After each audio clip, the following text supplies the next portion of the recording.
اے نبی صلی اللہ علیہ وآلہ وسلم، ہم نے تم پر قرآن بتدریج نازل کیا ہے، تو اپنے پروردگار کے فیصلے کے لیے انتظار کیے رہو،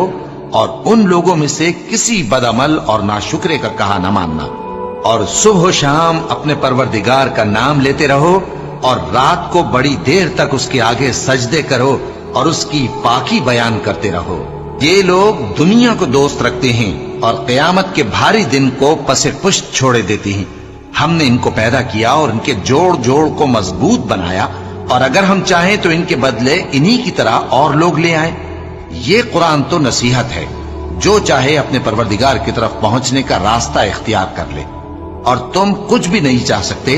مگر جو اللہ کو منظور ہو۔ بے شک اللہ جاننے والا ہے، حکمت والا ہے۔ وہ جس کو چاہتا ہے اپنی رحمت میں داخل کر لیتا ہے، اور ظالموں کے لیے اس نے دکھ دینے والا عذاب تیار